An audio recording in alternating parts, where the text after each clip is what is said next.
Good evening, Facebook, YouTube, Daily Motion, and Twitter. This is Rich again, back for your third and final video blog of the night for Thursday, February 12th, 2015, around 8:10 in the evening in Billerica, Massachusetts. It's about 20 degrees outside.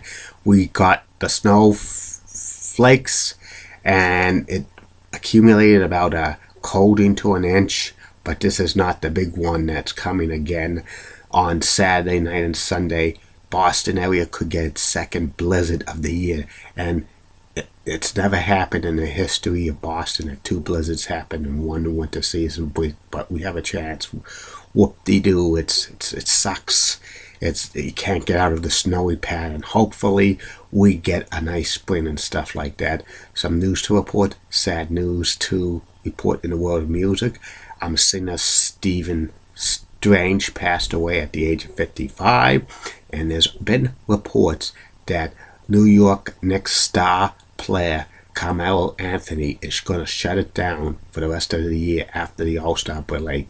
The Knicks are not going anywhere this year, so he's been battling some knee injuries and stuff. So the Knicks will probably shut him down. Wouldn't be surprised if the Knicks try to trade him away.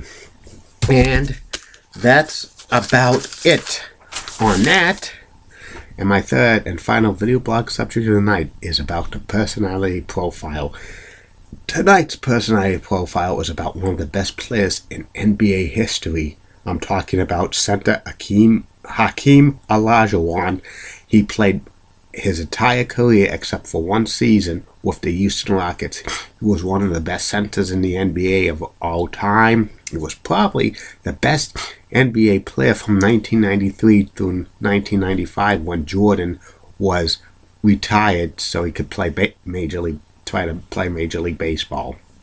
Hakeem Olajuwon was born and he grew up in Lagos, Nigeria, and he actually played soccer as a child, and he did not get into playing basketball until he was 15 years old, but he learned basketball quickly and developed to become a very good player. And in fact, the University of Houston Cougars recruited Hakeem Olajuwon to play for their team. He redshirted his freshman year, and then for sophomore and junior year, he was one of the best NCAA players in men's basketball. He teamed with Clyde Drexler to form Fire Slamma Jamma, and the University of Houston Cougars went to back-to-back NCAA championship games in 1983, 1984, but they lost both times. In 1983, they lost at the buzzer to North Carolina State. Jim Valvano was coaching. They should have won that game. In 1984, the Houston Cougars lost to the Georgetown Hoyas, but they had Patrick Ewing on the Hoyas.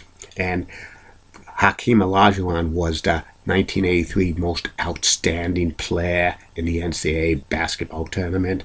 He was an All-American in 1984, and he was the SWC Player of the Year in 1984, and he decided he forgoed his senior year so he could play in the NBA, and he was drafted number 1 in 1984 by the Houston Rockets, and he was part of a saving franchise with him and Ralph Sampson. The 1984 NBA draft was one of the best ever. A lot of future Hall of Famers, including Michael Jordan, Charles Barkley, and John Stockton, drafted in that draft. And also Hakeem Olajuwon was the last player drafted for a team with the worst record in the NBA in 1984, and that's how they came up with the lottery, because teams would tank it to get the number 1 pick. So they came up with the draft lottery for that. And Hakeem Olajuwon played for the Rockets from 1984 through 2001, and he ended his career with the Raptors for 1 year, 2002 and 2001, 2002. And Hakeem had a lot of records. 12 times he was an NBA All-Star. 6 times he was the NBA First Team. 8 times he was the All-NBA Second Team. And 2 times he was the All-NBA Third Team. 2 times he was NBA Defensive Player of the Year. 5 times he was Defensive Player First Team. 2 times he was Defensive Player Second Team. 3 times he led the NBA in rebounding. 3 times he led the NBA in blocked shots. He played in 3 NBA Finals, 1986. Him and Ralph Sampson, they were called the Twin Towers. They made it to the NBA Finals, but they lost in 6 games to the Boston Celtics. Ralph Sampson kind of didn't have a great pro career. He had a decent one. He was known more for college. And him and Olajwon teamed up into like the late 80s when Sampson got traded away, and the Houston Rockets continued to build around Hakeem Olajuwon. And in 1993, 1994, they had one of the best seasons of all time. Hakeem Olajuwon was named NBA Most Valuable Player. He led the Rockets to the NBA Finals. They beat the New York Knicks in 7 games. He was named Finals MVP, Hakeem Olajuwon. That NBA Finals is known for being preempted in Game 5 because of the infamous O.J. Simpson car chase. And in 1994-1995, Hakeem Olajuwon was reunited with his college teammate Clyde Drexler, and they won back-to-back NBA championships, sweeping Orlando Magic 4-0, and the Houston Rockets were a number 6 seed. They're the lowest seeded NBA champions to date. And Hakeem won his 2nd straight NBA Finals Most Valuable Player. He was the best NBA player during that time period. I don't know if the Rockets would have beaten the Bulls in the NBA Finals if they had Jordan. They probably would have faced each other in 1994, 1995, but I think the Bulls would have won easily. Maybe it would have gone 6-7 games and stuff like that. And also, Hakeem, 13 times he averaged 20 or more points per game during the season. He actually became a U.S. citizen, and he won a gold medal for the U.S. in 1996. And Hakeem continued to play for the Rockets, but the Rockets were aging and stuff, and he played his last season, 2001-2002, with the Toronto Raptors, and he retired as a member of the Raptors. I'm very surprised he didn't end his career with Houston and stuff like that, but maybe he wanted one more chance.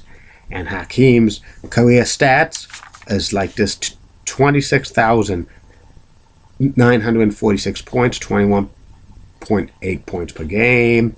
Rebounds, 13,743, 11.1 rebounds per game. Block shots, 3,830, 3.1 per game. And he's number 34, retired by the Houston Rockets. There was a statue up of a Hakeem Olajuwon in the Toyota Center outside of Houston, and he was a first ballot Hall of Famer in 2008. And Hakeem Olajuwon probably ranks up there with maybe the top 5 centers in NBA history. He's the best player in Houston Rockets history. It's all-time leading scorer. And that's about it on him.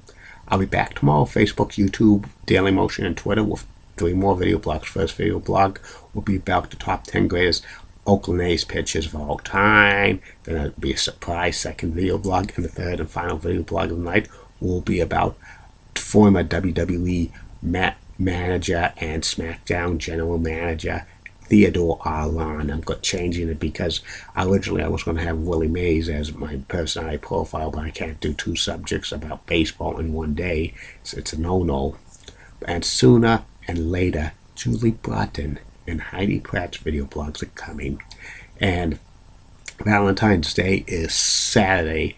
I'm going to do 2 personality profiles on Valentine's Day with people who have the last name of Valentine, Bobby Valentine and Greg DeHammer Valentine. See you later, Facebook, YouTube, Daily Motion, Twitter. Good night. Talk to you tomorrow.